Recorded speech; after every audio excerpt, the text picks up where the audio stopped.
Nos portes sont ouvertes et on vit souvent dehors. Il y a toujours du monde qui vient nous voir. Les gens du quartier passent devant, on entend « Salut, on peut rentrer ?» Je réponds « Bien sûr, venez !» Et du coup, on s'assoit pour papoter autour d'un verre de vin. Ou bien les gens viennent avec un plat et proposent de dîner à la bonne franquette. En plus d'offrir un cadre de vie attractif à ses nouveaux résidents, la Grow Community affiche des performances énergétiques indéniables. En vue de réduire son impact carbone, du bois local a été utilisé pour la construction. L'isolation a été réalisée à partir d'un mélange de plastique recyclé et de matériaux écologiques. Mais surtout, grâce à leur toiture solaire, toutes ces constructions sont quasiment autonomes en énergie. Chaque toit est équipé de 30 panneaux solaires. L'année dernière, ils ont généré 25% d'énergie en plus par rapport à la consommation de chaque foyer.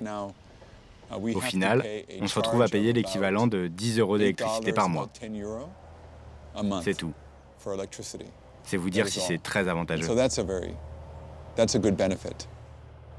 Et là encore, pour se fournir en panneaux photovoltaïques, la Grow Community a favorisé l'achat et l'utilisation de produits locaux, une solution tant écologique qu'économique.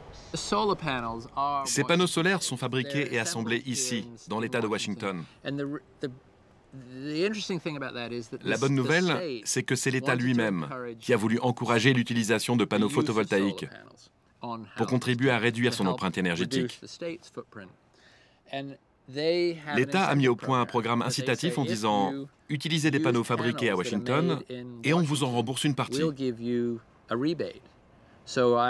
Alors tous les ans, je reçois un chèque équivalent à 4 500 €, dont la somme a été calculée sur la quantité d'énergie que je produis. Et jusqu'en 2020, je continuerai à recevoir chaque année un chèque du même montant pour m'aider à absorber une partie de mes dépenses. Tout ça parce que j'ai choisi des panneaux fabriqués dans l'État de Washington. Certaines habitations produisent plus qu'elles ne consomment.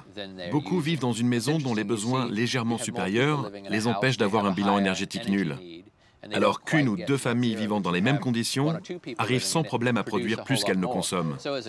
En tant que communauté, on devrait donc facilement arriver à un bilan zéro.